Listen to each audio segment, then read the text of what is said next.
Captain Insano shows no mercy. Straight cash, homie.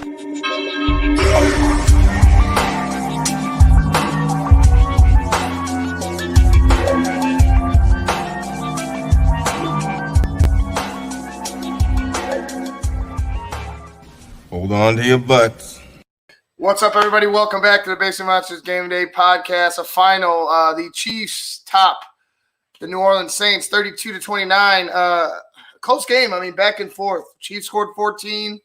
The Saints answered with 15 of their own. Then the Chiefs came back and answered with 15 of their own. Man, I mean, I felt like an evenly matched game. There's a weird situation in the game, though. It had to do with Cam Jordan. He was engaged in a block. It looked like, you have different types of moves. You have swim moves. There's when you're looking for certain things, like when you see a guy making a certain type of move, you recognize if he's playing within the legal limits of the game. You know what I mean? Right. I'm not look at the lineman, the offensive lineman kind of blocks the view a little bit. Obviously there's more angles that they're not going to show you. Right. But it looks like Cam Jordan balls up his fist and just throws a punch at whatever, I forgot the tackle's name, throws a punch at him. It's not any type of swim move. It's not trying to, he threw a punch at him trying to daze him and get free. Yeah. He was immediately ejected. The referee saw it and threw him out immediately. I was shocked. And I felt like that might have been a huge factor because at that point in the game, the Chiefs were driving, but it wasn't like it was over. Right. You know what I mean? It wasn't like the game was over by any stretch. You have Drew Brees in that offense, and Sean Payton on the other side. Anything could happen. You have the offense to match them. A stupid play like that, I feel like could have cost you, because what if Cam Jordan down the stretch right after they go ahead and make it get back within 3 points? What if Cam Jordan makes a big sack? What if Cam Jordan makes a big run stop? Strip fumble, anything. Yeah. He's not in because he took himself out of the game with that undisciplined act. It was shit. Like, look, shit happens throughout the game, man. Like, let's not play dumb. We don't have to sit here and try to be Boy Scouts about it. But not at that moment, Cam. You can't have that. You can't have an undisciplined moment when some people are looking at that as a potential Super Bowl, matchup. Yeah, it could be. Like, and the game was good. Honestly, we're sitting here and we're, like I said, we were exhausted because we were all hungover. But we're sitting here watching the game and we're like, God, this game is taking forever. But it was taking forever because both teams were just they were right there neck and neck with each other. One looked like they were going to go ahead and run away with it, and then the other one would come back. Like I said multiple times, I was like, man, this game might be over with KC going up. And the Saints answered time and time again. So for me, it's like, man, that game was a really good game. But things like I said, little things like that, Cam Jordan being ejected from the game. Yeah. That is a huge factor. Yeah. The other huge factor is that you don't jump on the ball in the end zone, you push it out the back. Oh, my God. They won the game with that. You could have won the game with it. Like, that's like good job on their special teams. And Robinson, I don't know what the hell Robinson was thinking. He's trying to do too much. Trying to do way too much. Trying to do way too much. Like, bro, just secure the ball. You're in the shadow of your own end zone. Yeah. Secure the ball and don't screw it up. Well, you screwed it up. Yeah. And then on top of that, pushed it up. They screwed it up. Even more by allowing it to squeak out. You have to secure that football. So I don't do a safety whether than a touchdown. I was sitting there and I'm thinking and I'm watching. I'm like, that's gonna cost them, and it cost them the game. Yeah. Like a mistake like that will cost you the game against the Kansas City Chiefs. There was a play. I think they're trying to go to Jared Cook, and I was telling you, I was like, man, if he just throws that ball a half a second sooner, the DB's off balance still. Yep. And you have it balls right over his shoulder. He throws it a half a step late. What happens? DB catches up, knocks the ball out. You don't have a big play. You have to play perfect because the defense of KC, they can allow a mistake. Yeah. They can play free. They can play free. that's why they're good, is because all their players can play free because their offense allows them to. Mm-hmm. Right, their offense can come back and put up points like pretty much any time they want. You know, it's different as opposed to a bunch of other teams in the NFL where, you know, the defense is bailing out the offense. Right. You know, this is a vice versa team where, you know, it's the offense that makes this team go, and the defense just has to get in your way for a little while. You know That's what I mean? it. But That's really all it is. But it's like I said, it's the feeling of being able to roam and honestly, you could take chances. There's no. You don't really have to trust them. Right. Yeah, so, I mean, you like if it's a close game, obviously you talk to them like, hey, we tighten it up. Mm-hmm. But in majority of KC's games since Patrick Mahomes has become the starter, how many times have we seen this Kansas City defense just be allowed to just run amok, just create havoc because their offense is up 21, right? Their offense is up 14. Yeah, it's a nice thing to have. You know, it's like I said. But I'll tell you the other thing though that I was thinking about while I was watching this game. You know, Kansas City's played a lot of tight games this year. So I don't feel like they're as dominant as they were last year. Right. I feel like this year these teams are kind of figuring them out a little bit and hanging in there. Like we saw the Raiders beat them, gave them their only loss. So and then there's been a couple other teams that played it pretty tight too. So it's going to be interesting going into the playoffs just to see, you know, basically when it comes down to the AFC Championship, that's the game that intrigues me the most because by the time you get there, you're playing another team that may be clicking as well.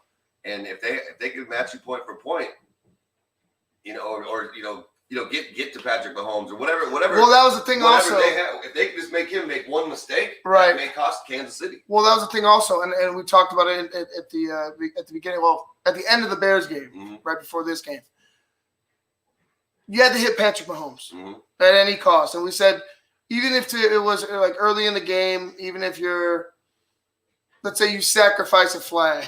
Right. You go ahead and you take a penalty just to, hey, I'm here. Mm-hmm. Right. You know what I mean? Like that was a huge factor in this game. Mm-hmm. You know what I'm saying? So like it's exactly what you were saying. It's you have to play perfect. You can't let your mistakes like free them up because the Kansas City they haven't had that separating factor. You know what I'm saying? They're not head and shoulders like better than everybody else. It just seems like KC doesn't have – look, they can definitely put up points quick. But I just don't feel like they have – maybe I'm wrong. Maybe they're going to explode in the playoffs. I just don't feel like they have that runaway factor to them, that where it's like, boom, then they're gone. They're gone and they're running away from me. I feel like teams can match pace now, but like a little now, better. You know, now it may be even easier for teams to match them because now you're talking about potentially not having Hilaire the rest of the season. Right. Depending on what his injury is. And then, and then on top of that, Le'Veon just went down right after that. So, you know, depending on how bad both of those injuries are, Le'Veon, I saw, you know, they showed him standing on the sideline, so it didn't look like his was, you know, all that bad. But you know how those things are, lower leg injuries. They could, you know, so they could be hard to deal with sometimes. Trust me, I know. I'm still dealing with one. Hilaire, that one looks serious because like it wasn't even over to the sideline; it was straight to the locker room. So right. That's going to be huge. I mean, they still have Darrell Williams or whatever, which you know he's come in over the last couple of years and kind of like actually surprised a couple people with how good he ran the ball. But that Hilaire was putting up big numbers, man. He was putting up big numbers in games, and now they're not going to have that. So you know, it may come down to where Patrick Mahomes is throwing the ball a lot more, and there's potential there for picks if that's the case. Because anytime you have your quarterback throwing, he threw 50 times. He threw 47 times. Here's some of the stats, and you're right. He threw 47 times a night. He was 26 of 47, 254 yards, 3 touchdowns. I mean, if you could do it, he's not turning the ball over. But you're right. Mm-hmm. The more times you throw, it's just percentages, man. Yeah, and like I said, these teams that they're going to be playing against, you know, once they get in the playoffs, are the best teams. So and it may not even be teams they've played per se already this season. So those teams, you know, pretty much everybody knows the MO. You know, Tyreek Hill and Travis Kelce now because you got to take Hilaire out of the picture. Mm-hmm. So now it's basically if you could shut those two down or even one of them. Like I'd gladly shut down Tyreek and let Kelce eat. You know what I mean? You can't let them both eat. Yeah. You know what I mean? And then the X factor for Kansas City is the the guys like Hardman and Robinson. Like, because those guys are fast and they're speedy. Anytime they get their hands on the ball, they can take it and put up 6 real quick just because everybody's fast on Kansas City. Well, So, just don't let Robinson run. Don't let Robinson run in a circle on the special teams, on a punt return. They're like I said, if Hilaire's out for the rest of the season, I mean that's huge, man. That's huge because I mean that they've relied on him a lot this season. And especially when it comes down to burning out the clock or whatever it may be. He had 14 carries, 79 yards before he went down. Mm-hmm. No touchdowns. Le'Veon, 15 carries, 62 yards and a touchdown before he went down. Patrick Mahomes finished with 7 carries and 37 yards. Leading receiver, Travis Kelce, 8 receptions, 68 yards and a tutty. Sammy Watkins, 4 for 60. Tyreek Hill, 6 for 53 and a touchdown. That's a good numbers. The Chiefs put up numbers, man. Yeah, that's like you when you go into a game against the Chiefs, unless you got an all-world defense, expect to be putting up 30 points. You have to expect to put up 30 points in order to beat this team. Yeah, you have to match them. I mean, at least try to match them. And leaving points out on the field and it was. You got to give them the coverage credit. Like they did their job. I don't know what Robinson was doing, but they just did their job. They got the fumble, but man, that's a mistake that's going to be like scarred in the memory. They won this game if they land on that ball and recover it. I mean, they're 7 more points, so you're looking at 35 or 36 to 32. I mean, that play right there cost them the game. Drew Brees 15 to 34, 234, 3 touchdowns and a pick.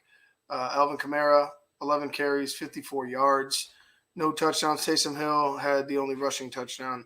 Emmanuel Sanders led the way with receiving yards, 4 receptions, 76 yards. Alvin Kamara, 3 receptions, 40 yards and a touchdown. And a touchdown.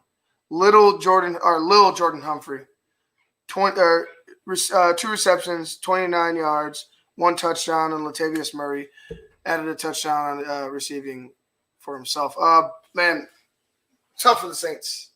It's tough for the Saints, man. I mean, it's the thing you got to do when you play Kansas City is you have to be able to run the ball. You have to be able to take time off the clock and limit the chances of their offense getting back on the field. That's the only way you're gonna be able to do it. You're gonna have to cover and you're gonna have to be able to run. If you can run the ball on Kansas City and you can put up 6, 7, 8 minute drives over and over again throughout the game, then you're gonna limit Mahomes and them. Because if they come out and throw 1 pass and score, that's great. Then you run another 8 minutes off. You know what I mean? Like that's the only way you can beat them. I mean, there's not really too many people, and cornerbacks wise, that are as fast as anybody. I mean, Travis Kelce, obviously, someone could run with, but Hardman and Robinson and Tyreek Hill. I mean, all of those guys are just. Well, we said the Raiders had the game plan. Yeah, they did. We said the Raiders had the game plan, and from that moment, I think everybody was like, "Whoa, what was that?" Yeah. Like, "Whoa, what was that?" And they've adjusted. I'm not saying they have. Of course, they don't have everything that the Raiders have on the Chiefs, but I'm sure that teams around the league have looked at that film and looked at what the Raiders did defensively. Look what the Raiders did offensively, and both in the win and the loss, and try to mirror that. I mean, the Saints I thought were out of it, and then they clawed back. They were able to stop the Chiefs, at key moments, and give credit to them. They didn't give up, but just mistakes, man, mistakes. You can't leave points on the field. To me, I'm still thinking about it myself. Like, I'm not even a Saints fan. And I'm just like, oh my God, if he just falls on the ball.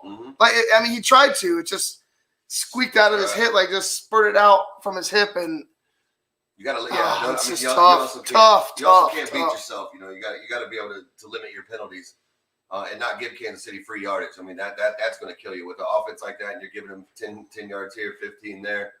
You're just going to hate yourself in the morning if you continue to do that. You got to, like you said, it's pretty much you have to play the perfect game in order to beat Kansas City. But like I said, the way run, keep their offense off the field, and then hope you could cover. That's the best bet. Yeah, man. I'm done. We're cashed. I'm going to go ahead and put on a Christmas movie. There you go. Luke, you're going to go ahead and probably pass out. Oh, yeah, for sure. All right, guys. Well, I'm going to watch this last game, but. Oh, yeah, well, I mean, I'll be in and out. Right. We have tomorrow we have Monday Night Football. Yeah. The Sunday Night Football game is Browns and Giants. That will be a good game. Yeah. I feel like that would be a good game. And then tomorrow it is Bengals and Steelers. And I wish Joe Burrow was in this game. Mm-hmm. Think about it. We'd have had Monday night Joe Burrow against the Pittsburgh Steelers. Fledgling. First Monday night game, Steelers. but his first Monday night. Yeah. Yeah. Yeah. Yeah.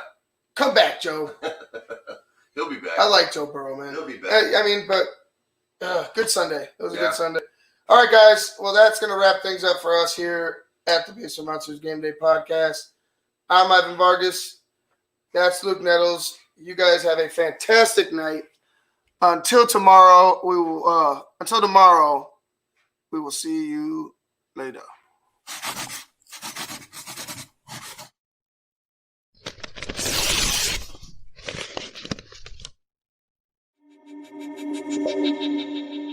Captain Insano shows no mercy. Straight cash, homie.